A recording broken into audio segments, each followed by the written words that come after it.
Is there a movie or a stunt that stands out when you're doubling Falcon? Is there any moment that stands out in your mind? Oh.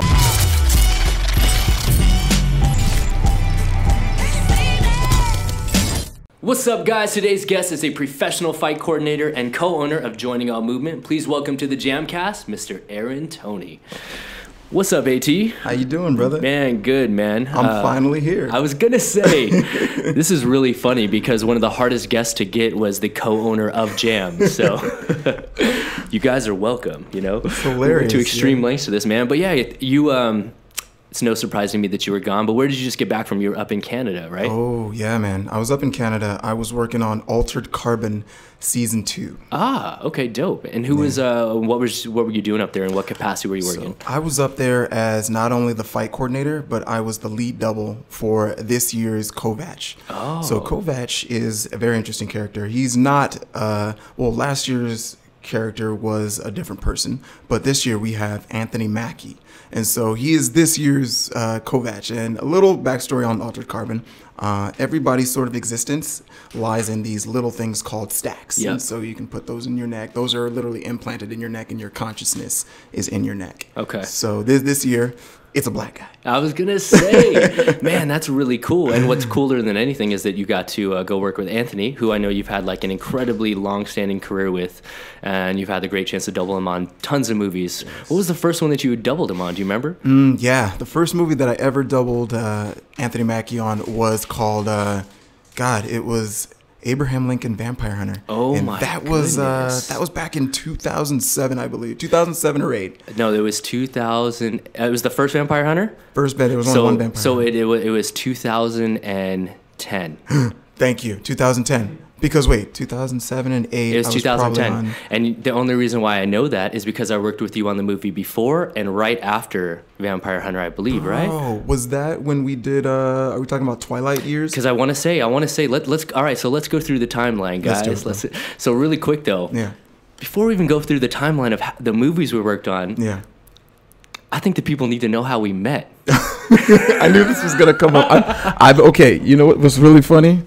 I've been waiting to tell this story for a minute. We know the story. A couple of our friends know the story. I don't think a lot of people know. Everyone needs to know this story. I'm so glad we're here. So, what year was it, Travis? That was definitely 2008. Okay, 2008. I'm already in the business. Gymnastics Olympica. Gymnastics Olympica. I was probably done working on a show, maybe a TV show or something, and I used to always come in and train after work because I was tenacious like that. Yeah. You know, and I met you there. You were there tricking already. You were doing your thing. There was a couple of the cats there that I remember, like Freddie B used to train with us, and like Don Lee and all these cats. It's like, all the original Tempest guys too. The original Tempest guys, yeah, man, like Gabe and Victor and all those cats. And I just remember I was doing a tumbling pass. I think I was just doing like front tuck. I always did like a front tuck out of something. It was like front tuck, round off, back handspring full or something, whatever. So I was going for it, and I think I saw you at the corner of my eye, but you were way over here. Little did I know at the time, tricking passes always travel. So what had happened was... What happened was by the time I finished my pass, Travis was in my line of fire. And all I remember is I hear this big clack and my ankle bone hurt.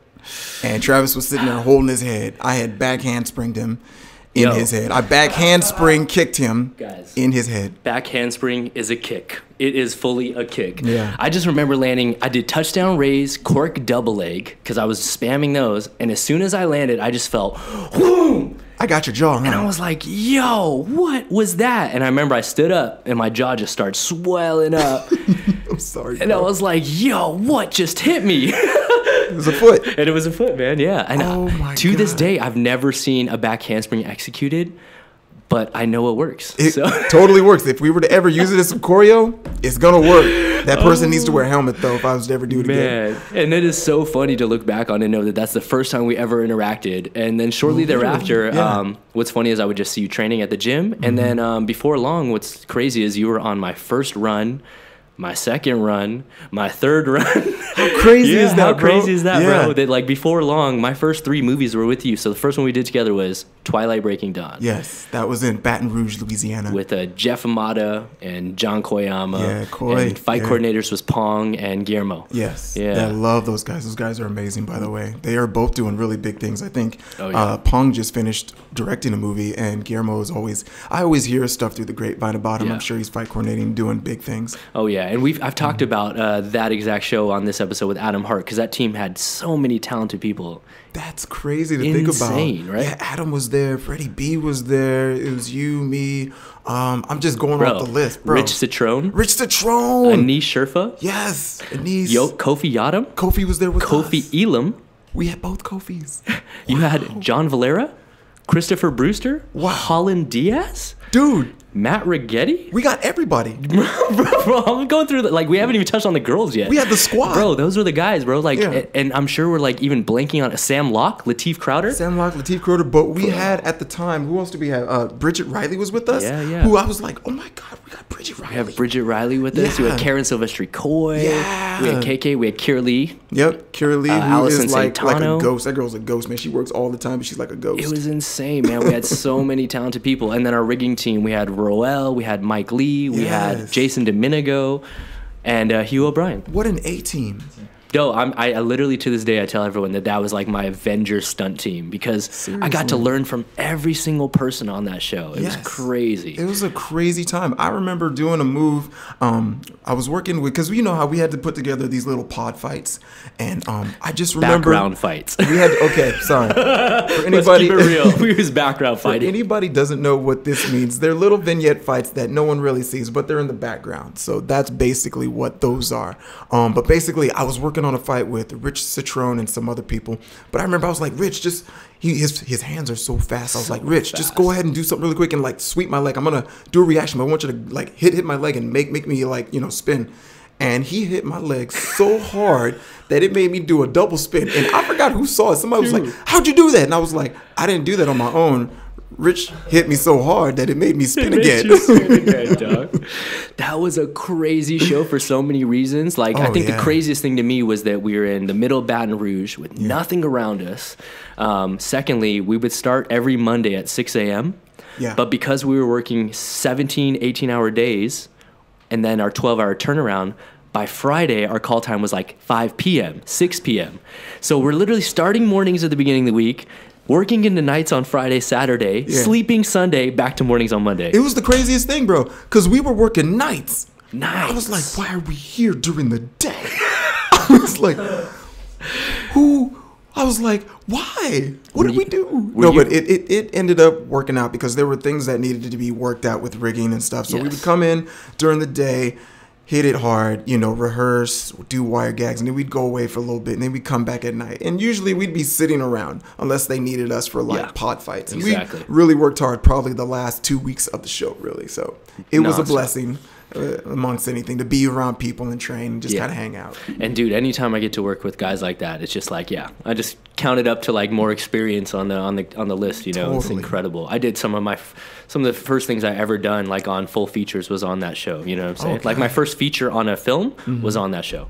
So my first Ratchet, first Ratchet. Yeah. My first Ratchet on camera, you know, because I'd done them in practice. Yeah, I had no idea about that. And shout out to John Koyama because he saved me. I don't know if you remember this, bro.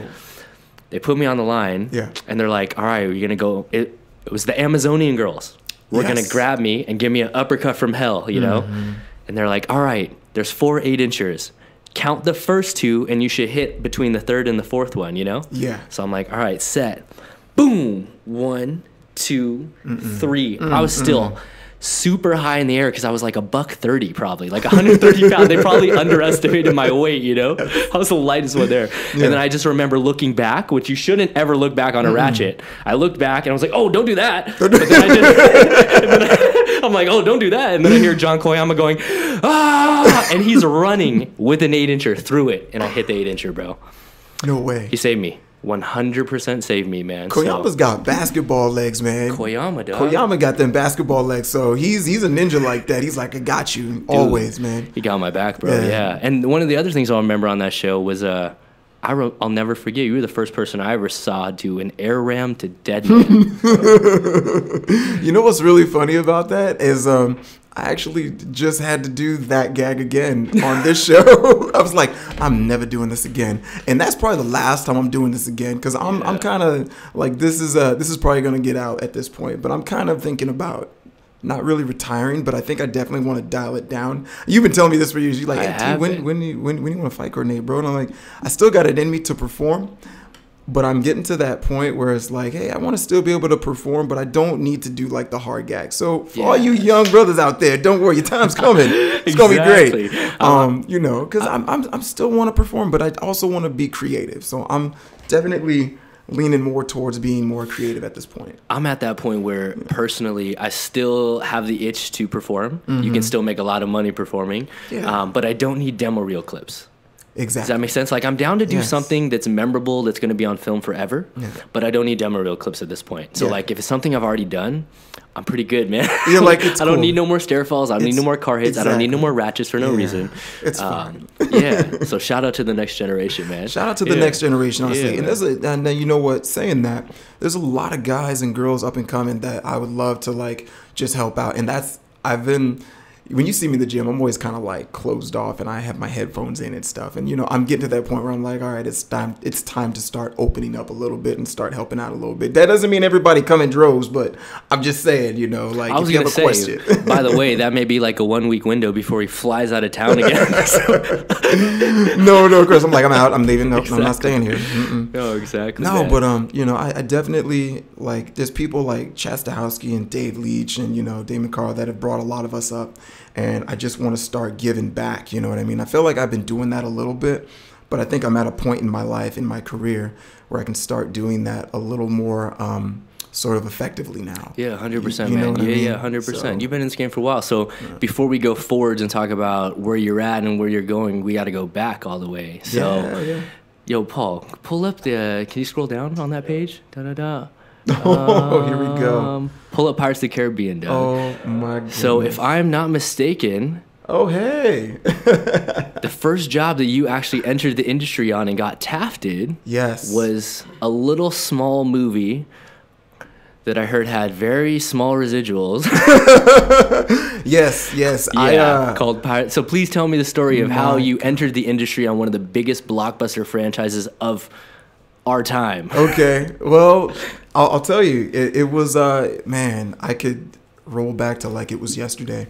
I had just done Cirque de la Mer 2004, and I love performing. Real quick, for those people out there, tell them what Cirque de la Mer is, because I think a lot of people won't realize, and it's not a racist thing. Yeah. You started as a water specialist. Yes. So, just so everybody knows, I was a water specialist.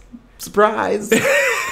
So what the story goes, Arnold Sean actually is is always like held me down and been really good to me. And I used to live with Arnold. So I'm going to tell you this whole story if we got time. But basically, long story short, before I get back to Arnold, I worked at SeaWorld in San Diego in 2004. And before that, I was a security guard. So it was like night and day. To get that job, I was like, man, I don't have to be a security guard anymore. Wow, I can do live shows. I've been trying to get into the business for so long, and it just wasn't working. So going to do a live show, I thought, let me just try it out. And I got over a lot of fears. I got over a lot of fears that I had within me, like heights and being able to try new things and being open to just learn like on the fly. I had no experience doing Russian swing. I had no business doing Russian swing at all. This is, okay, for anybody that doesn't know what Russian swing is, it's literally a big triangle of a swing. I'll throw a video up. It looks like this. Okay. And basically, the swing rotates, right? And you got a pusher on the back, and you have usually a second pusher, and there's a flyer. So you do this, usually call hup at the back, and you launch off the front. Basically, it's the precursor to what we have in the industry, in the stunt industry, as an air ram. Yeah, and if anyone's seen the Cirque du Soleil show, that's what they use before they fly into the water. Yeah, it's an amazing apparatus. It's still one of my favorite things that I've ever gotten to be a part of. So anyways, I was horrible on Russian swing, by the way. horrible. I was really bad. But I had really good coaches and people who just didn't give up on me, and I learned a lot. Anyways, I was a pusher to begin with. Later on, I started jumping, started doing 1.5s, 2.5s, 3.5s. Long story short, I got decent enough at swing and at, tumbling on rod floor and things. Basically, the show helped me become a better performer. Fast forward to putting together a demo reel, which I think we have right down here. We'll probably play that in a second. Yeah. But that demo reel was what got me Pirates of the Caribbean. Really? You'll scroll up to 2004.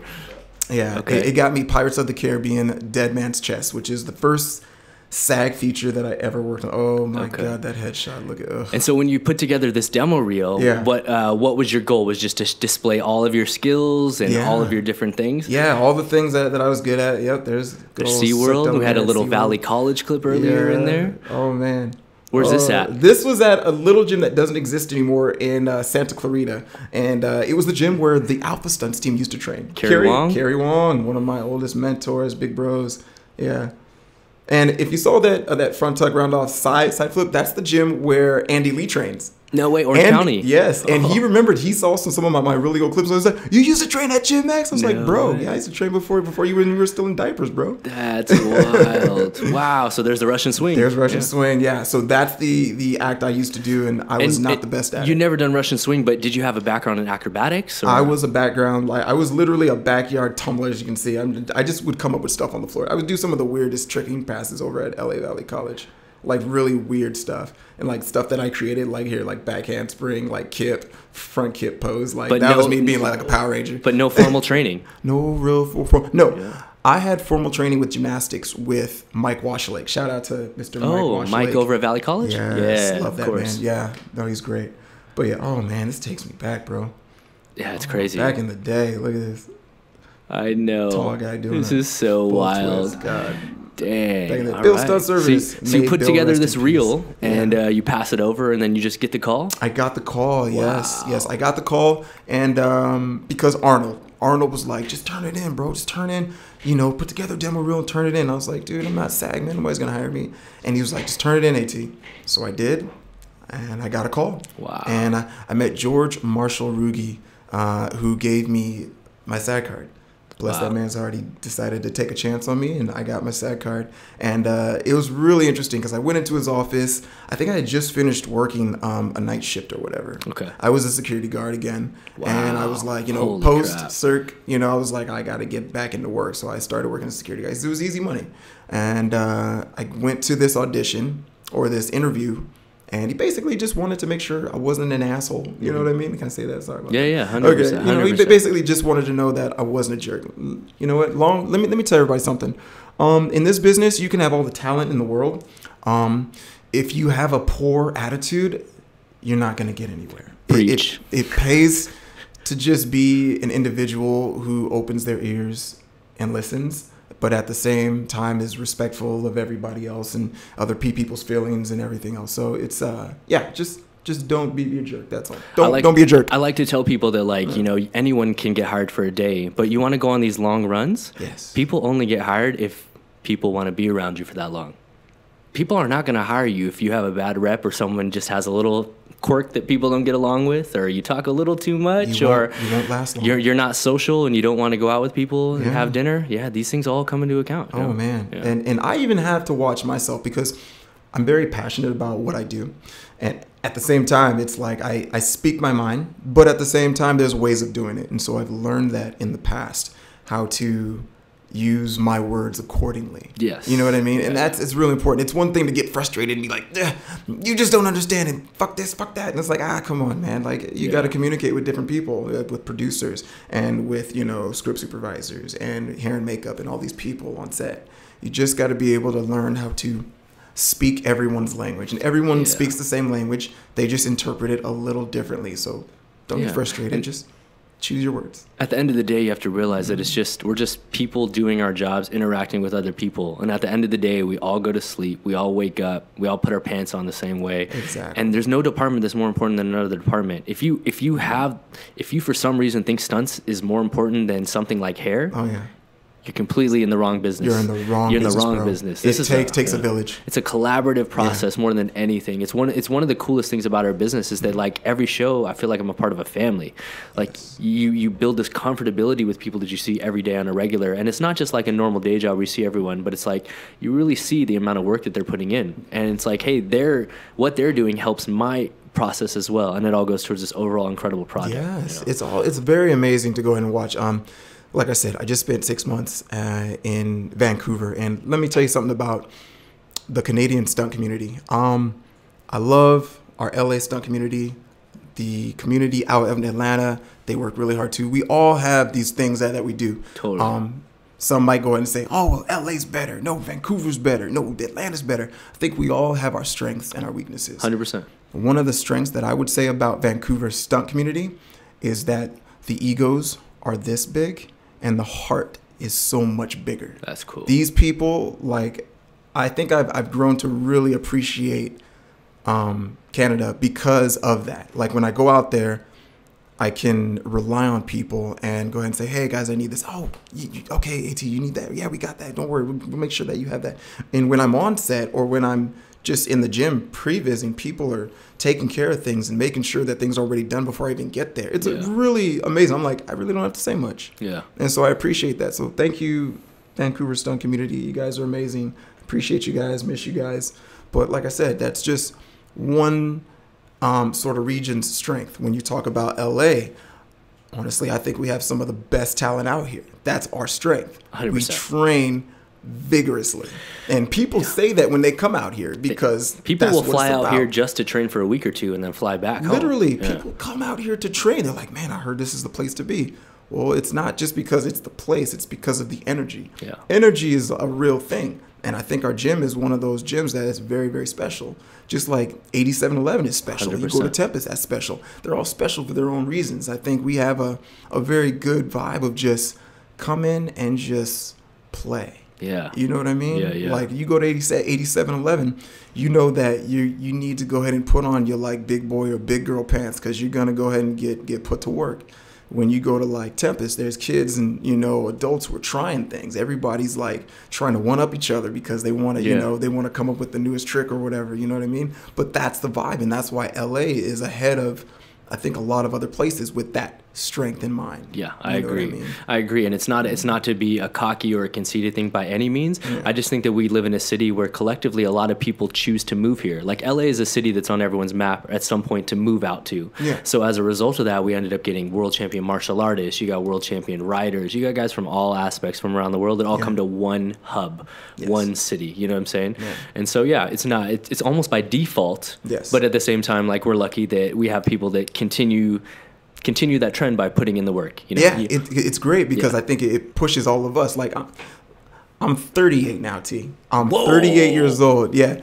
If anybody didn't know that, I'm kind of old. I'm just saying. But I don't think that should really be a factor. I think that it's because of what I'm surrounded by. I think you inspire me. I think Paul inspires me. I think everyone who literally in the gym, whether I'm at Jam or at 87, inspires me. Like, Jeremy Marine is one of those dudes who's one of the cockiest bastards I know, but he'll always push you, and he always does it out of a place of genuine appreciation and love. You know what I mean? He's like, come on, you can do it. I'm like, you're pissing me off, bro. Do it again, do it again. You know, and I'm like, sometimes I'm like, Jeremy, I'm old, bro. Like, just give me a second. I'll try it again, but I'm going to do it my way, okay? But you know what I mean? Yeah. Like I get it. So I appreciate you. Love you, Jeremy. It's his process. Asshole. So how does someone go?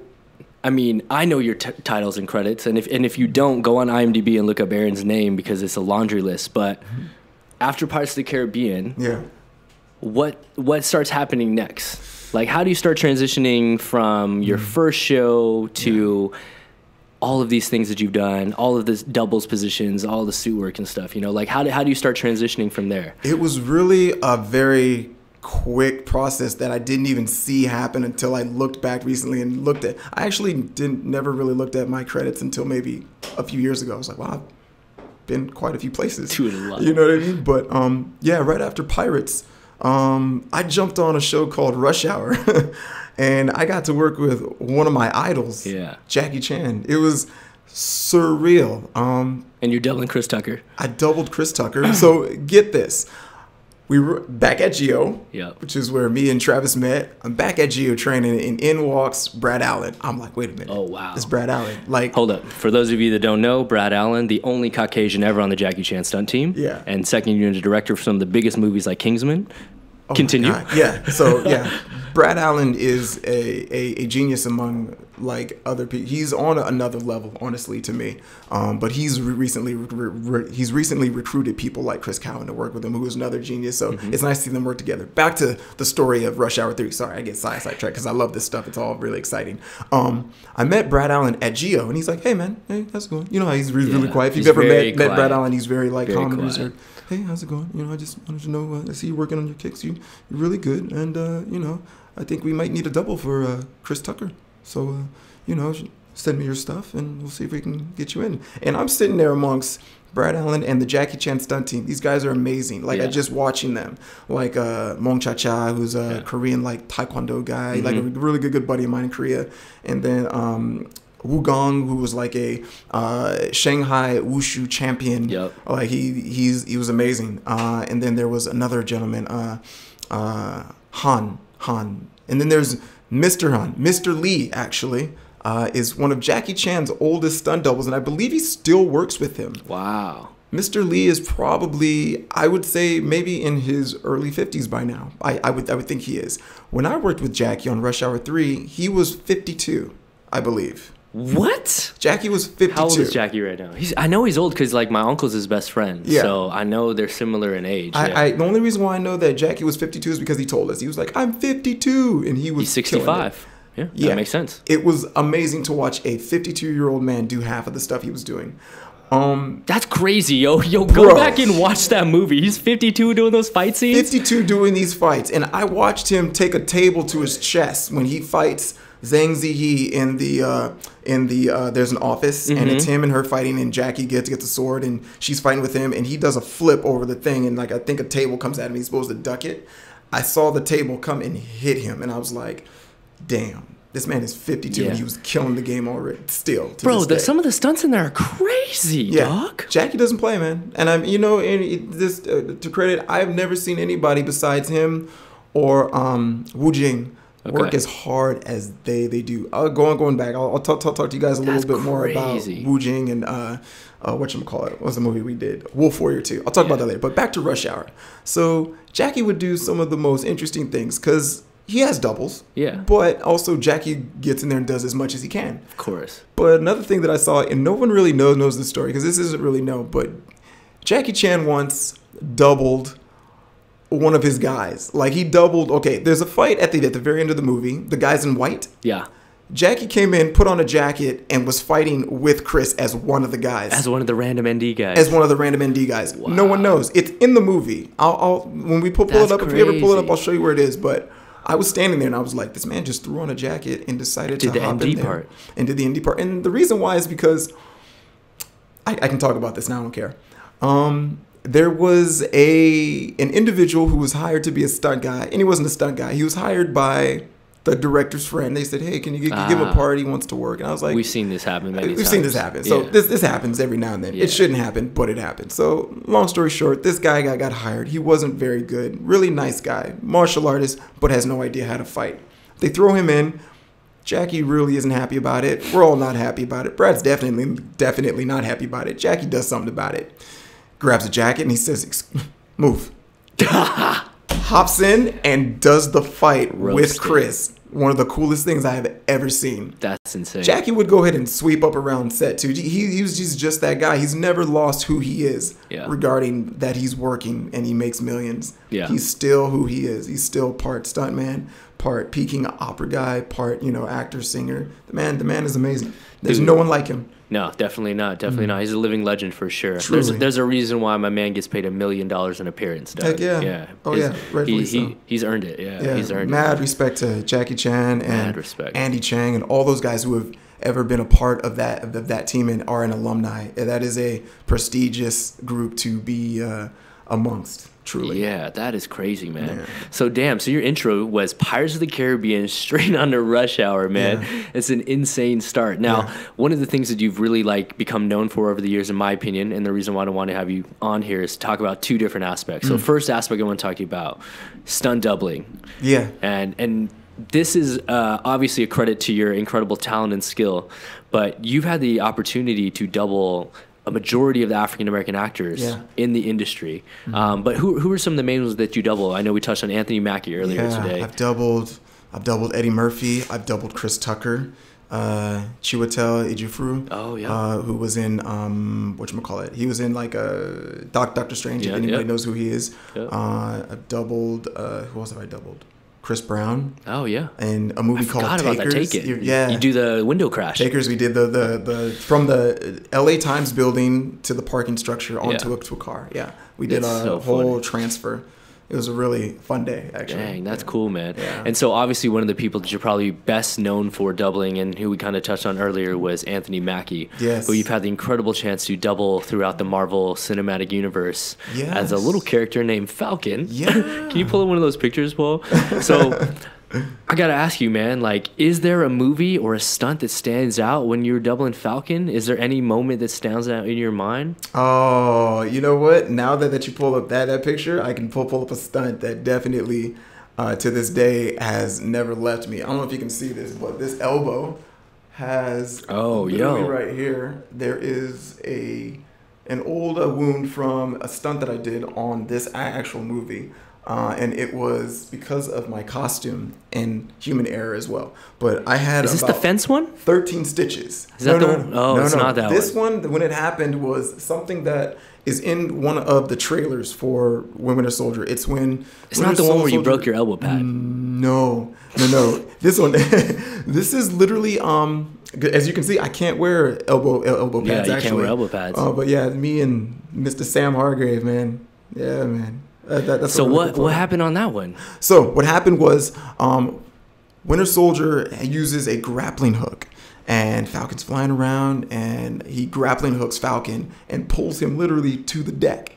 And all I had to do was jump off of a 4-foot platform. So what happened was I got told by Lars Winter, who was an amazing first AD. Totally. Lars was like, hey, AT, you don't have to go really high. Just kind of, toe tap and go to the ground. In my mind, I'm like, nah, man, it's got to be a gag, man. Yeah. And they're like, you're only going to use half of it. I'm like, nah, man, it's got to be a gag. Yeah. So I jump up onto this 3-foot platform and flat back to a little thin pad. And I hit the ground so hard. I didn't even know I did this. Apparently, I put one of my arms down. You're not supposed to put your arms down. But I was like, where's the ground? Where's the ground? Where's the ground? And I put my arm down at the last second. And my arm shot up into my costume, and there was a metal buckle. It literally shot the metal from my costume into my elbow, punctured a hole in my elbow, and there was blood spurting out. So there was all this blood spurting out. Yeah. And I was like, dang, that really looks bad. And so I had to get, I didn't get stitches at the time. Don't ever do this, guys. Whenever somebody says super glue it, don't. Super glue was used during the war. I'm not sure which war. It was developed to clog wounds quickly, but we have other processes. Use those other processes now. Don't use super glue. Yeah. Basically, what happened to my elbow, long story short, is my elbow bursa sac decomposed from the inside. And because of that, later on, swelled. So it looked like part of my body was dying. Yeah. So I went to the doctor. They cut it open. Bunch of oozy pus fell out. And they said, hey, we can do two things. You can either have your elbow drained once a month, or we go in and shave down the bursa sac. And I was like, will it grow back? They said, yeah. I said, cut me open. Yeah. So I got it cut open. I was in a cast for about 13 days like this. And once I asked him, I said, once I'm done, I take off the cast, can I rehab on my own? They said yes. Immediately started rehabbing on my own, and I was back within maybe 2 or 3 months. Okay. So it wasn't that long, but it was just one of those things I was like, that was dumb. It's just crazy, man. It's never really the biggest things where you get hurt on. It wasn't even that big, but I've got this really cool scar now, so I'm like, sure, great. It's got a story. 100%. That is wild. Okay, so that one stands out as an injury. Is there any moment that stands out to you as being like one of the coolest things that you've done as Falcon? Because man, you've done a few movies movies. I've done a few movies, yeah. I guess I could legitimately say that I've almost gotten through Falcon's sort of existence from Winter Soldier up all the way to Endgame. Yeah, as Endgame. as the sole double. That's crazy. Nate Perry has doubled him a little bit, and I think there was one other guy, but it's mainly been me pretty much. Yeah. But yeah, wild. there is one other gag that was like the gag that I've always wanted to do, and I think I tried to do it in like Abraham Lincoln Vampire Hunter and a few other films. But the scissor kick twist down in the wire gag. In the wire, which 100%. was one of my all-time, always wanted to do, always wanted to see it the way I wanted to see it on screen. And it was one of those moments that happened, and they put it in the trailers, and it was one of those things that happened to me in my life. I was like, yay, it happened. That was great. got to do it. I got to do it. And then I put that move to bed. Okay. I literally put that move to bed because I got asked to do it on a couple of the shows, and I said no. Yeah. And you're like, I got it. In the like reel. You know what I'm saying? We yeah. talked about this. You got it once, dog. Yeah, it's one of those moves. I was like, guys, it's been done. I don't need to do that again. It's not that easy either, so we're not going to do that again. But I've seen other people try it, and it's really cool to see other people doing it now. Okay. So, yeah. Hell yeah. But nice to say I was the first. Yeah, 100%. Yeah. Are there any other roles or any other guys that you got to double that stand out in your mind? Well, I did double as one of the Panther doubles. Yeah. Which has been a lot lot. Yeah. You got to do both, though. You got to put the suit on, and you also got to do Killmonger. I did, yeah. So I've doubled Black Panther, I've doubled Killmonger, but I've also doubled both of those characters out of the suits as well. Okay. But yeah. That's the Black Panther suit. Try to pull up the Killmonger one. Oh, my God. Yeah. That suit's amazing. You know what I mean? Like,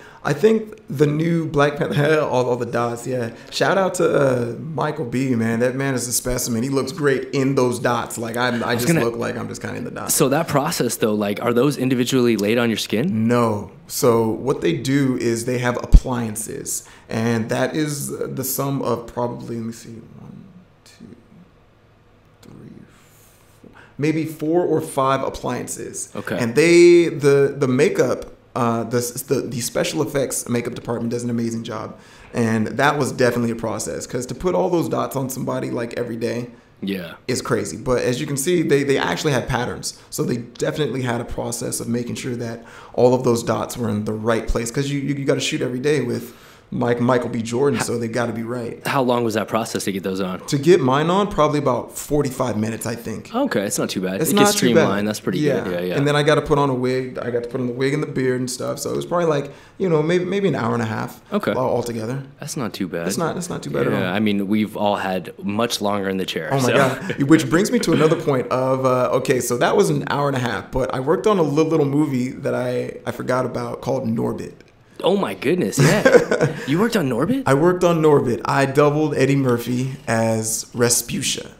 So, if anybody has seen Norbit, Eddie Murphy plays two characters. He plays Eddie Murphy as Norbit, and he plays himself as Respucia. And Respucia is like a bigger woman, and she's just huge, and she's like the sort of evil, like she's the villain of the movie. And I doubled Eddie as the woman for a majority of that movie. But there's one gag in particular that I got to do, and that was the gag through the window, and that's in one of my demos. I think it's in my 2005 or 2006 demo.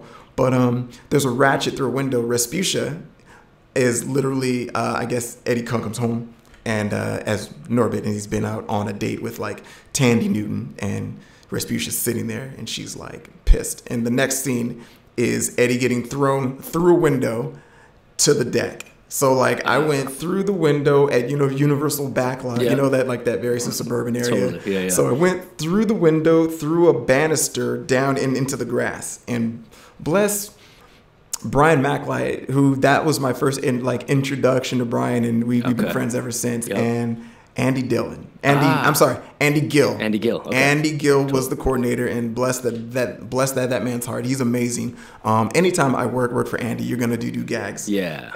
But he's gonna make sure that you're safe. Totally. He's gonna make sure that you're safe. So that was I think between Pirates and that show was like really good sort of like hard knock. Like this is stunts, man. If you want to do this, and Rush Hour 3, because Brad and them do not play either. No. You're gonna do some gags, and so I think between those couple of shows. Once I kind of started working in the business after that, I was like, if I can make it through that, I think I can pretty much make it through anything. For real, yo. So that was a lot of fun, and some of the best experiences early on in my career, really. Yeah, that's crazy. And I mean, you kind of touched on it right there where we're talking about the Falcon stuff and showing the wardrobe that you're wearing, and it's multi-layered and doesn't allow for you to put elbow pads on. Yeah. But the other thing that you've really made a huge part of your career out of doing, which is a specialty in my opinion, that a lot of people don't realize how hard it is, which is suit work. Suit work, and that's the thing. So for anyone out there, what I'm referring to is like not just normal costumes. So I'm talking about full body suits where we're covered from head to toe, usually with limited visibility, limited breathability, limited oxygen supply.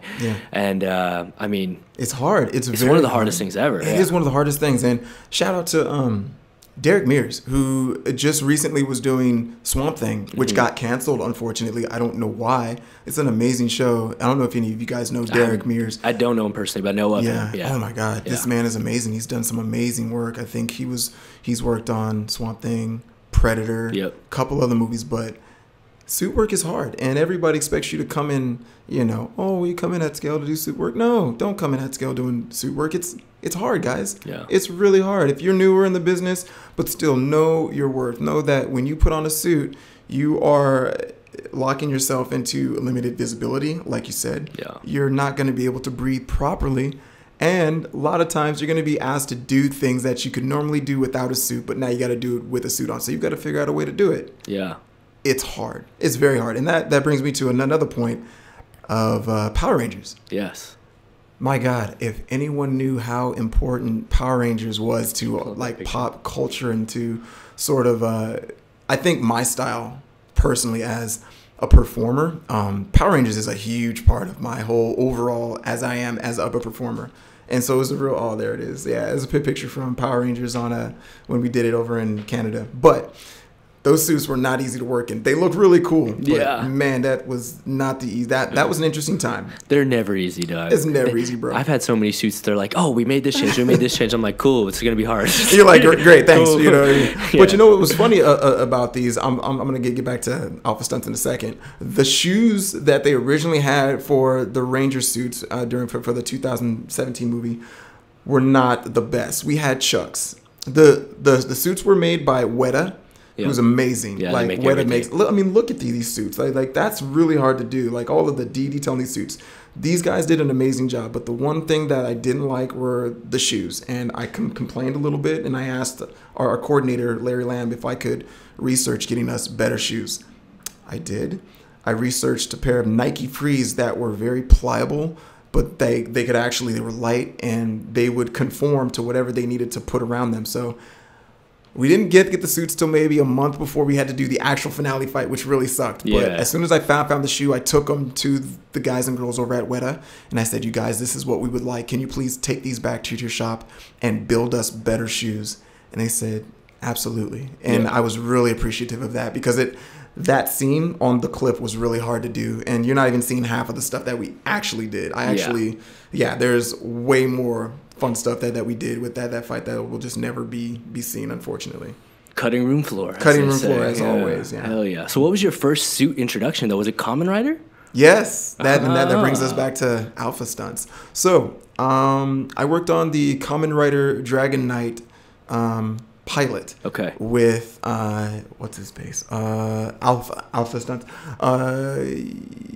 Koichi Sakamoto. Yes, Koichi. I worked with Koichi Sakamoto, who is amazing. And he did the pilot with us, and Ruben Langdon was there. Hito Koda was there. All these legends, Was Tadahiro in there? Tadahiro was in there too. Nakamura. Tadahiro was there, and all these guys. I was like, I'm working with the Power Rangers. This is great. Oh my God. And it was just amazing to be a part of that because I learned a lot. Just like you said, when you were with us on Twilight, those guys are my idols. And I was like, learning from them was great. There were things I wasn't comfortable with doing. I'll say this. I once got asked to do a butterfly twist, a Hong Kong fall, and I wasn't ready in the suit. They were like, can you Hong Kong in this suit? And I was like, no. So Tadahito did it. Oh, gee. And I watched him do it, and he did it like a G. Of course. But I wasn't ready. And I was like, and that's another thing in this business. Everybody thinks, man, you've done all these gags and you this and that. And I'm like, dude, there's things that I've said no to. Yeah, that was earlier one on. At the time. Yeah, totally. Like you have to be be confident in your skills, but also be honest with your skills. If there's something you're not comfortable with, don't do it. Like, don't go, oh, I just did it. Like, you're going to hurt yourself if listen to your brain. Also, there's times when you want to just, nut up or, just, cowboy up and just really do it. But don't sell yourself short, because 9 times out of 10, if you're not ready and you end up not doing it right, you're going to look really silly. So be confident, be honest, have integrity about your skills, and, do what's within your actual talents. It's a lot better to underpromise and overdeliver than to overpromise and underdeliver. Yes. That is a nail in the performance coffin. Yes. Yeah. Just be straight up, guys. Yeah. And girls. Just be straight up. Anyways, back to Alpha Stunts and Kamen Rider and Power Rangers. That was some of the best times of my life, because I got to learn from everybody. I got to watch Hito Koda come in and ride a bike and like hit a mark and do like stoppies and wheelies in the Kamen Rider suit. I got to watch, Ruben when I was too hot in the suit. Oh man, trust me, I had times when they put me in the Wing Knight suit and I was like overheating, and they were like, he's done. I had just done like a master of a fight. There's a piece of it in one of my demo reels. I'm fighting with a lance. And I have to do this whole fight in a parking structure with a lance.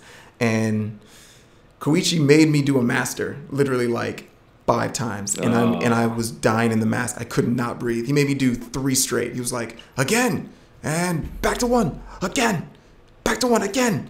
And I was like, oh God, oh my God, this man is trying to kill me. But I learned a lot, and that's part of it. Like, you've got to be tip top. You got to be relaxed in the suit. You got to breathe. When you feel as if you can't breathe in the suit, you actually can. It's because the mask a lot of times is right on your face that you feel as if you can't breathe, but you can't. And so I learned that in the suit. I was like, man, I can't breathe. No, I can breathe. I'm okay. And so I got through it. But after that, I was like, dude, I don't know if I can stand. And so Ruben had to come in, and Ruben was in the Wing Knight suit as well. Ruben Langdon, for anybody that doesn't know who he is, he's amazing. He's done acting and stunts and stuff. He's worked in Hong Kong and Japan and overseas, but he also is the voice and the motion capture actor for Dante. You should Devil May Cry. You should totally have him on your show. Yeah, of course. He's amazing. He's also deeply into aliens. He would be great on Joe Rogan as well. He's super into aliens. Super into aliens. But yeah, Ruben, we love him. He's awesome. But anyways, my whole education was Hong Kong movies and Alpha Stunts. That's where I learned a lot. And then over the years, like, you've obviously developed techniques to train in suits, and some of them I've actually got from you. And so, like, we don't have to give away all the secrets right now, but like, what are some of the things that you do to prepare mentally and physically for being inside of that suit? Especially like weight vest training. Like I would train in a weight vest and do like sprints, or do like, a form in the actual suit. I would wear weight vests with wrist cuffs and leg cuffs, and just do forms. Don't go crazy with like, hook kicks and like kicks that'll like throw your knees and joints out of socket, but do things that are rigorous. Boxing, all that stuff really helps to get your joints and your body ready for the extra weight. And your suit, not a lot of times, isn't going to weigh as much as it might feel when you wear a weight like a weighted vest. But it's good to, I think of it like this, and I got this from Dragon Ball Z. Think about like 10 times gravity. You know what I mean? And when I thought about that, I was like, dude, this Goku just trained in 10 times gravity, and now when he comes out, he's like super fast, super strong, and he can jump high, and he can basically fly. And the thing about that is, I was like, there's real sort of world like mantras that you can take from Dragon Ball and any like anime, really. As extreme as it might sound, like they make bread seem like it's the most extravagant thing when they go ahead and make it in like anime. They're like, he puts the dough in and he adds the spices, you know what I mean? But at the same time, that's how you train. You go ahead and you put on a suit and you put on the gloves and you just do things that'll help you understand what you're about to do later. And that's one of my training tips. And then the other one was I would actually wear either a bandana over the face to limit your breathing. And it goes back to the point of thinking that you can't breathe, but you can. Yeah. And a lot of people hyperventilate and they get all weird and I can't breathe. I'm like, yes, you can. Yeah. You can breathe. Just calm down. But I've trained people in this, like, hey, just relax. And they're like, I can't. Nope, leave it on. You gotta leave it on, dog. Leave it on. They're like, you'll be okay. And you learn to calm yourself down. And there is definitely a mental prep. And I think that's another thing that people don't understand. There's definitely a mental toughness to suit work. And a lot of people think, oh, I could do that. And it's like, could you? Yeah. You're going to be in that suit all day. You might get a break or two, but a lot of times you're going to be sitting there waiting to go back to one. Maybe they'll pull off some pieces. They'll pull off the hands maybe pull off the helmet for a little bit, but you're still in something that's constricted on your neck. I've had some suits, bro, where I literally couldn't even sit down because of the way the suit was built. They literally would like build a stand that's like a stick with maybe a little like curved thing for me to just straddle and put my legs in. But I couldn't sit because the pieces wouldn't bend. They wouldn't bend. Yeah, I've been on set full on days where I can't bend my legs, you know what I'm saying? Crazy. Yeah, that's crazy. But that's the business, you know. You're made to. We are asked to do things that are not normal, and that's why our jobs are important. Yes. You know? Yes. 100%. No, 100%, man. So along the lines of like all the suit work and stuff like that, you got to start with Kamen Rider, and then over the years you've done a bunch of different ones. And then most recently you actually got to be involved in the last Power Ranger movie. Yes. Right? And that one is 2017. And what did you get to do out there? I was co-fight coordinator, and I was the Blue Ranger double, and Billy. As I was the Blue Ranger as Billy double. Super cool. But yeah, man, we got to put together a lot of really fun stuff, and we definitely tried to pay homage to the original material and the stuff that like they've done in Japan, but also with like Alpha Stunts team and all this stuff. I love all of the source material. Yeah. And for anyone that doesn't know, Power Rangers in Japan, it's also actually called Sentai. Yeah. Super Sentai is what it's called in Japan. And the stories are actually a lot more sort of, how do you say, not really adult based, but a little more serious tone. Like characters die. Like we've had characters die in the American series of Power Rangers, but it's a little more, they've had like literally like deaths in these series, is like all the way from like the 70s and 80s up until recently. Like people die, people, you know, become evil or good and evil. Like the tone is different. But here in the States, things are a little more tongue in cheek because 100%. Of the audience. So, and that makes a lot of sense. But you got to cater to your audience. You got to cater to your audience. But no, I would advise anybody that has like an affinity or is a fan of like Power Rangers to watch some of the Super Sentai series, or if you want to look into more of a broader scope, look up Tokusatsu. Tokusatsu is the sort of overall realm of a lot of suit work, really. And if you think about it, it's like Kamen Rider, but it's also Power Ranger. It's Kamen Rider, Sentai, but it's also like Beetleborgs, if you've ever heard any of that stuff. All of that stuff is Tokusatsu. And all that stuff is amazing. It's all suit work. Suit work is literally like doing action theater. Because you can't talk, but yet you have to project. So anytime you see someone talking when they're in a suit and they project, it's so funny. It's the most hilarious thing, but it's necessary. Totally. You know, like, and gotta go this way. 100%. Come on, everyone, let's go. Yes, that's what it is. You know what I mean? You're like, wow, they look really funny. But if you thought about it, if you didn't do that, and he was like, come on, everybody, let's go, it would look weird, right? It would look super weird. Yeah. No, that makes a lot of sense, man. I know we kind of touched on it at the beginning of the show, and everyone kind of knows that you're a co-owner of JAM, which is funny. I don't think a lot of people know how that came about, but I'll just give like the cliff notes of it, which is after we did the movie Twilight together, we then hopped on a movie called G.I. Joe Retaliation. And during that entire time, you and I were stuck together in this little room at the NASA site with mosquitoes everywhere. But the reason why we were stuck together with so much downtime was it was one of the only movies I've been on where there's a first unit, a second unit, and a third unit. And we were our own dedicated third unit for G.I. Joe Retaliation for this one scene in the whole movie. 13 weeks. We were there for 13 weeks in our harness every day. Yo, guys, when y'all complain about being in a harness, this is why I don't feel bad. Aaron, we were in a harness every day. For 8 hours. Minimum. Minimum of 8 hours. Minimum 8 hours. And not only that, we weren't picked traditionally. We were picked sideways. So I just remember by like week 2, I just had bruises from just sitting in our harness the whole time. My back like didn't recover for about 3 years. I had lower back issues for a long time. And I just recently, like my L1 S5 recently finally came back out. And I was like, oh, this is great. I can actually use it again. I thought I was so old I wasn't going to be able to tumble anymore. And dog, you want to know something really funny about that, how it messed your back up? Do you know that same movie and same scene fixed Ilram Choi's back? What? Here we go, story time. No way. So story time, y'all. And for those of you that don't know, Ilram Choi is one of the most badass professional stunt performers. Yes. Especially as an Asian. He's one of the few guys that got to double non-Asians. He was a Spider-Man double. My man has done everything, right? Preach. Tell them about Ilram. Incredible performer, right? But long story short, and funny enough, the reason why Ilram's back was fixed was because I got hurt. So on that same movie, guys, they're literally, Aaron and I were being used very frequently in this scene. Oh, yeah. In that movie, we're cloned about 20 times.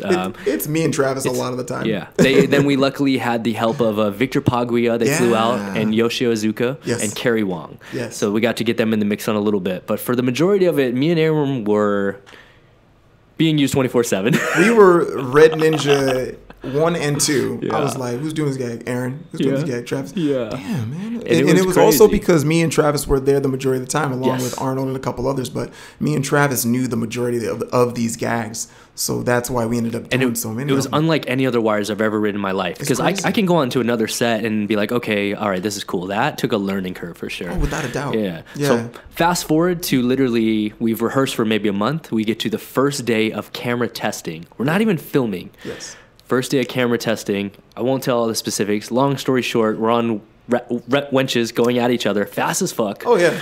Super fast. Paul, can you pull up G.I. Joe Retaliation? Try to pull up the first one there. Buddy. Maybe the first or the second one where there's a video. Yeah, click that. So this is the scene we're talking about. We're on a giant green screen, and we're being motivated by wenches that are flying us. Sometimes we're going up to 30 miles an hour, I'd say, you know? Oh, yeah, without a doubt. And in the scene where I got hit, I'm going side by side, and Snake Eyes is going to jump into a blind cut backwards. Yes. Oh, Unfortunately, on that take, of all the takes, I was there. All I remember is boom, and then ding, ding, ding, ding, ding, ding, ding. And then I wake up because I'm getting dragged against the wall, and then I hear Aaron, who's in front of me, look back and go, T, you good? And I'm like, mate, and then they lowered us, and then I remember you going, you bleeding. I was like, bro, my man had, okay, get this. He had on a red hood. Yeah, he had on a red hood. This, yeah. There was darkness of red on his hood. And I was like, yo, man, you bleeding. And he took it off, and there was a flap. Yeah. It was not good. And this was a foam sword. Yeah, just with a little middle of it. It was just the back of it was so rigid. Yeah. That it cut you just right and just filleted my head open. Filleted your head right open. To this day, y'all, I have a scar that's a C right here, and I'll put the picture up on screen, but it filleted my head. If it had gone 1 inch more, it would have cut the whole chunk off. Yeah. And the doctor said if it was 4 inches this way, I would have gone blind. And if it was 6 inches this way, artery. Bruh, right? Bruh. And what was even crazier is, and I'll always remember this because I not only landed, they were like, yo, what's your name? What day of the week is it? I was like, yo, first of all, yes, I'm in shock. I don't know what day of the week it is. No matter what. And I just sat down. But I was like, yeah, I'm in shock. I've been in shock hundreds of times, guys. Yeah, right? You're And like, then I do remember this. I remember being on the stretcher, and then I said, hey, yo, Aaron, grab my phone, dog. Because literally my girlfriend had flown into town that day to celebrate our 1 year anniversary. I remember that. And I was like, don't tell nobody. I was like, all right, man. I totally remember that. I didn't want her to panic at the time. So, I remember that. Yeah, so I was Dang. like, give me my phone. If someone calls you, say I'm Gucci. Yeah. Thank you. Yeah. Yeah. That was It was crazy, That was man. interesting times, bro. I remember that. That was the best time, though.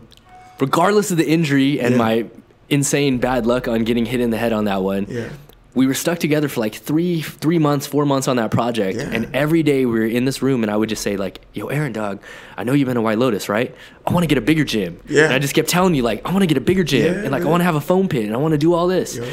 And you were like, yeah, it's cool, it's cool, it's cool. No, I was. I was like, yeah, that's cool, It's man. cool, it's cool. All right. Then we went, and then that's when I think you went and did Vampire Hunter right Yes. after. Yeah. And then we reconnected on a movie called Percy Jackson. Dang. So we've technically worked on 4 movies together, I feel Yeah, like. right? We worked on, was it 3 or 4? Yeah. It was Twilight. We worked on G.I. Joe. We worked on Percy Jackson. And no, here's what's crazy. So Super Ninjas. after Abraham Lincoln Yeah. is when we came home and I started opening the gym. That's right. That's when we started opening it, because I convinced you after G.I. Joe, like, yo, I'm going to do this. I went home, I started doing it. Yeah. And initially, I had approached Aaron and just said, hey, man, you want to do a promissory note? And for those people out there that don't know what a promissory note is, it's like basically a loan to someone, but it has guaranteed fixed returns. Yes. So I was like, hey, I'm going to pay you back this much for year 1, year 2, year 3, year 4. He signed it and was like, cool, I'll just be like a silent promissory note. Yeah. Then we start building the gym. We're there every day. And I was helping him build, and I was like... Then one day, my man's like, hey, you got time to talk outside? Yeah. And we go outside and talk, and you're like, so, like, I've been, like, putting in mad work, and, like, we've been here every day, and, like, can I just be an owner? But... he had been trying to get me to be an owner for the longest time. So he was like, what? I was asking you. And I was just like, well, I didn't want to get involved because you know what I mean? I was like, I don't think everybody needs to know that I'm a part of this or anything. But I was like, dude, I trust you. I was dead. I really wanted to be a part of this. And I was like, I want to be down. I full on wanted to be down at that point. And in the parking lot of the back of Jam, I said, okay, cool, you're in. You get a third. And that was it. I was like, cool, all right. And the rest is history, The rest man. is history, bro. And we got this amazing gym that just continues to flourish. Hell yeah, man. And what's so crazy to me, and that like I want people out there to know, and this is why I want to make a point of it, is you're closely associated with Jam, but I don't want people to overlook your association and everything that you've done with 8711. Yeah. And so just really quickly, like I just want you to touch on that because I know everyone associates you as being a co-owner of Jam, but a lot of people may not realize that you still work very closely with 87. You remember the team at one point. So how did you get involved with Chad and them, and what was like your introduction to those guys? Yeah, I could tell you this. So I believe, what was I on? Okay. Tracking back before Pirates, I was actually in Thailand on a little movie called Tom Yum Goon. Oh my God. So, Lateef Crowder, good buddy. You got to have him on your show at some time. Yeah, 100%. At some point too. Lateef was fighting Tony Jaa at the time in that iconic fight that's literally like 90% Lateef and like 10% me. I'm just at the very end, guys. It's the one where the water is full on the ground. Yeah. The water floor. That freaking fight, man, is amazing. And it wasn't an easy fight for Lateef and Tony at all. But I got flown in to finish the fight because Lateef had ruptured his Achilles. There's a move that he does. He ruptured both of them during a move that he does. He did back tuck punch front in the water. On concrete floor. Yeah, it was literally barely, actually it was like barely padded, but still I was like, dude, my man just did back tuck punch front, no real spring. In water. So yeah, ruptured his Achilles and was like, hey, Aaron, I know, we're not exactly the same size. And I was like, not the same size. Your back is like twice the width of mine. Exactly. How am I going to double you? Yeah. But he trusted me and he wanted me to come out. And literally I started eating everything under the sun. And by the time I got out there, I had gained about a good 5 to 10 pounds. Okay. So I was definitely strong. I was just nowhere near as big as Lateef. But they made it work. I showed up. No one batted an eyelash. They were like, okay, you're in. Here's the pants. Here's the shoes. We're going to put dreadlocks in your hair. And I met Tony, and he was just the coolest, most enthusiastic individual. He's very cool. This is Ongbak. This is the guy, man. And he's just like a teenager. He's like, hey, man, what's up? He's hella cool. He's so chill, he's man. Super cool. He loves, though, for anybody who's ever worked with Tony Jaa, this man loves Michael Jackson. Bro, please, just go to the White Shot because I'm going to put a video up here, bro. Have you ever seen the video that I've done with him? No. Bro, I wish I would have pulled this, but long story short, I did a video with him where he full on starts a fight scene and then he switches and I throw him a hat and he starts MJ dancing. Dude, he loves MJ. Yeah. I'll put it up here for y'all to see. Yeah, you gotta put it up there, man, because this man is. I remember he would do impressions all the time. Even when we were practicing, I was like, "What is it with you and MJ, man?" Always. He would be like, "Hee." Yeah, he would always do. I'm like, "All right, that's your thing, got it." But no, he's a really, really cool guy. But I came in. And I learned as much capoeira in the short amount of time. I've got friends who I've trained with over in the past, and I try to be as authentic to Lateef's style, as I could. And I did a little bit of this and that, but like I said, that fight is 90.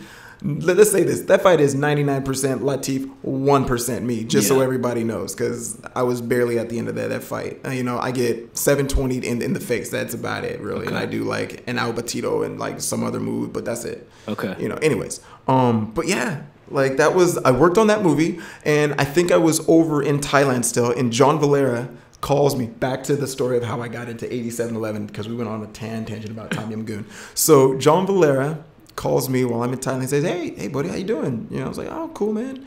This was, it was the most interesting thing because I was like, yeah, I'm good. What's going on? He was like, hey, what are you up to? And I was like, well, I just finished working, you know, in Thailand. Like, what's going on? And he was like, oh, well, you know, I was wondering if you wanted to come by 87, you know, Chad, you know, wanted to meet you and, you know, wanted to see if you wanted to come around and, you know, just kind of see what's going on here. And that was kind of my introduction. And I was recruited basically by John Valera.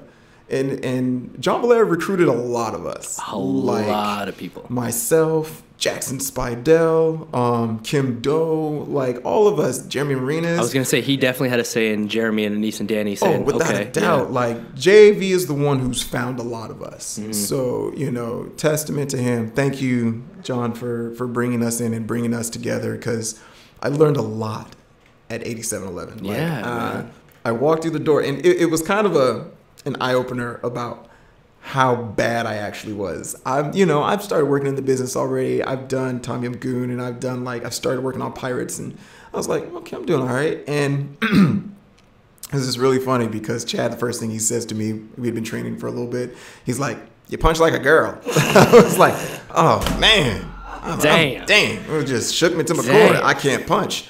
I couldn't punch. So anyways, I learned to go ahead and punch. I learned how to punch. I learned how to box. I learned proper karate. I learned proper just form of kicking. I learned wushu. I learned sword. I've learned everything pretty much. Well, not everything. I've learned a good majority of what I know how to do it properly as a screen fighter from 87. And I've learned also from Ruben Langdon as well. And a couple other people just over the years. But 87 had a really good chunk of getting me dialed. Yeah. You know what I mean? I got really attuned to working with different timing and harder choreography and 20 beat masters and stuff like that. And I was just like, in my mind, I'm so bad at remembering things, but somehow I learned how to actually put together choreography really well being at 8711. It's the spot that you go to that is going to push you because everybody has a comfort zone. And I think being at 8711 is all about breaking barriers and getting out of your comfort zone. And now 100%. We like do like judo and jiu-jitsu there now. Like there was a time when we were on taekwondo and sort of, you know, wushu, and now it's molded over to gunfu and jiu-jitsu and judo now. You know, and it's literally changed the way a lot of people go and approach choreography. You know, some people have their styles, but I've seen a trend now because of John Wick and stuff like that. They're very ahead of the times, and that's what you have to give credit when credit is due. And like those guys always rode the waves of what was popular at the time, right around those times. Like they brought down all the guys from loop kicks right when tricking was about to take off, and then they used it in Tron back when no one knew what tricking was. And then they started introducing parkour and teaming up with the guys on Tempest, and I've worked with them on some times. Ninja Assassins, man. They did so much with that stuff. And I have to give credit when credit is due. I was never a member of 8711, so I was not a member of the team, but I was down there training for quite some time, and you and I were training. There was a time in 2009 where basically they had shut down the gym, and they were just letting like 8 of us train every day. It was 7 a.m. Half training, half testing, half getting murdered. JJ Perry doing previses all day. Yes. I remember we'd go in, we would lift weights for 2 hours, which I was like, oh my God, now we have to train? Then we would start doing punching drills, then sword drills, then you would go to lunch. And at the little sushi place. At the little sushi place, exactly. Sushi place, right? Then you come back and then you do drills again on another martial art and falls or throws or judo, or you're doing a previs. That's the ed education at 87. And a lot of people don't know that. They're like, oh, I can go and do that. It's be fine. I'm like, dog. Nah, man. When Halle Berry says, when she says that to Chad, apparently it's all over in like documentaries and interviews. Apparently, Halle Berry approached, you know, the 8711 team in Chad and said, I want to do this. And he was like, you sure? You sure you want the 8711 treatment? Yeah. And they gave it to her. She did so much training, but it shows in John Wick 3. She looks amazing. But that's what it is. They literally treated her like how you would train anybody else at 8711. You're going to be there a lot for hours. You're going to do like in the morning, go to lunch, come back and do some more. That's what it takes to be really good. You don't just fake being good. Be good. 100%. That's what Chad says. You know, you can't fake being good. No, just be good. And they used to give us some of the things that I used to do down there, bro, with some of the stuff that helped me so much. I remember Chad would have us replicate a fight, look up a famous fight scene, then film it at exact same angles. He would also have his look up a famous fight scene and perform it live, which is the most terrifying thing of all time. That's hard. Oh my God. I'll never forget, Justin, you did probably the dopest one live. I think it was him and Sam Lee. They did a crazy one live. I was like, damn, that was gangster. Definitely why Justin got to stick around. Oh man. But we used to do that, and I remember there was even a day where they told me and you, just us two, they put a laptop down of Du Leon Wushu Falls. And they said, go figure this out. Oh my God, I know. And I was like, yo, AT, I guess you throwing me because I'm not throwing your ass. Dude, it was crazy, man. I was like, yeah. We sat there for hours, bro. You sat there for hours and you would just go and practice those falls.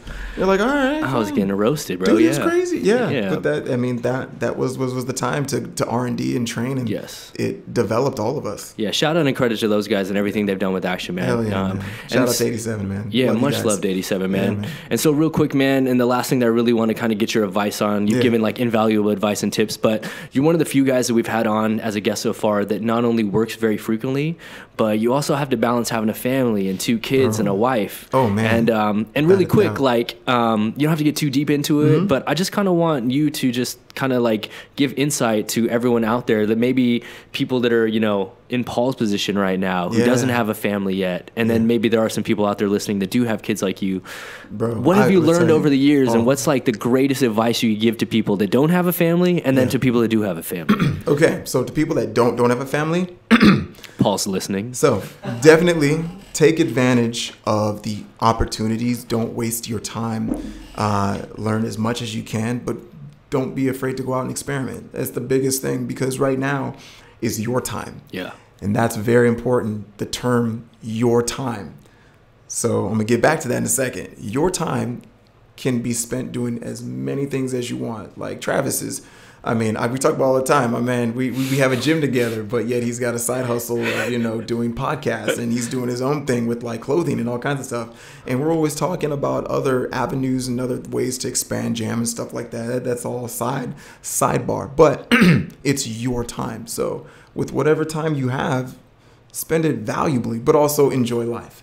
Yeah. I'll say that. Now, with that said, when you do have kids, now it's not your time all the time. When you do have time, when you're on location, that is your time, but also you need to take time to go ahead and call your kids, tell them that you love them and miss them, and your wife and who your significant other, but also to be present in your child's life. Yeah. And I think that's one of the things that's really important to me, and it's been a struggle. It definitely has been a struggle. It's hard to, because I'm so involved and I'm so passionate about what I do and what I love, and what I love is to create action that entertains people. I'm not always about, how do you say, the sort of technicalities of things. I can run that gamut of avenue of, oh, well, that's, you know, I want more tactical, more like real world based. Got it.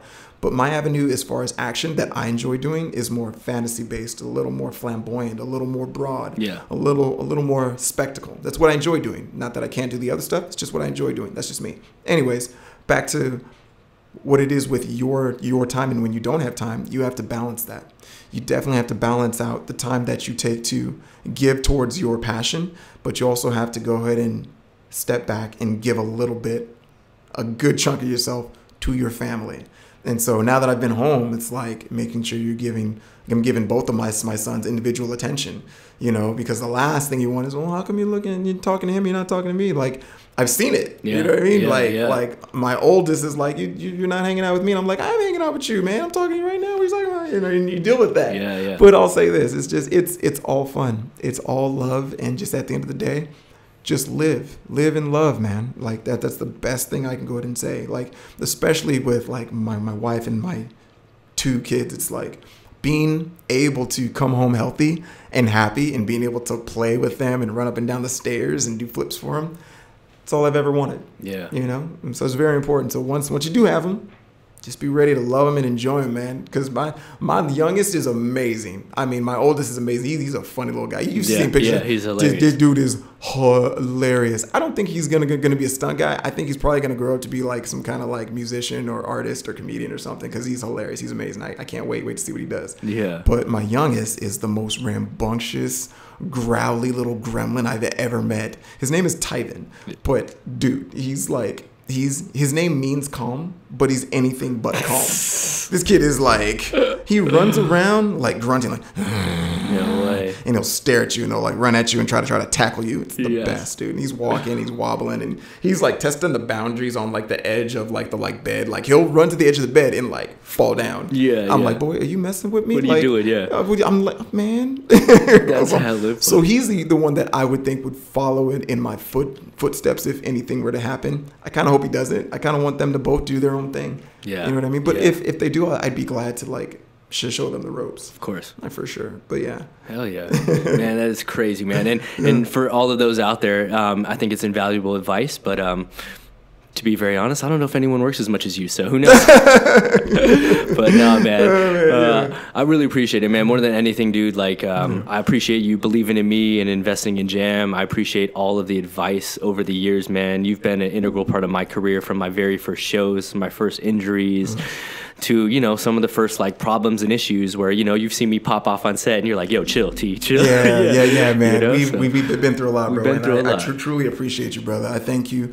for the sort of trust and just camaraderie that you've given to me and to just the whole community, because the community loves you, bro. And I had to tell you, it's really nice to see that, like, thanks, Travis, for this and that. And I'm like, dude, yeah, man, Travis, like, I appreciate you. You know what I mean? And thanks, I really love what we have at Jam. It's amazing to have. It's amazing of how it's grown, and I can't wait for what the future holds, man. Amen, man. Yeah, amen, and first of all, thank you to every single person that comes through the doors of Jam. We would literally be nothing without all of you guys. It's just literally a home for people that don't have a home. Yeah, without a doubt. Thank you.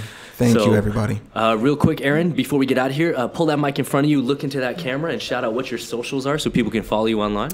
Yes, you can follow me at Aaron Toney _action and Aaron Toney Stark on Twitter. Hey. So. Oh, all right. Look at that one. Oh, man. So, yo, thank you guys very much, AT, for coming through, guys. And as always, guys, be sure to hit that like button, comment, and subscribe for brand new episodes each and every week. Join us every Monday for brand new Jam breakdowns, looking at the top 30 clips from around the world, and every Friday for brand new JAMcast, where we interview influential members of the movement community like Mr. Aaron Toney himself. So, as always, guys, I'm going to give a very special shout out to Mr. Paul Whitecon for running the cameras. And I have to give a very special shout out to our guest this week, Mr. Aaron Toney. Thank you, sir. Thank you, sir. Yes, and as always, guys, I'm your host, Travis Wong. Thanks for joining us here on another JAMcast. Until next time, we'll see you all soon. Peace. Peace.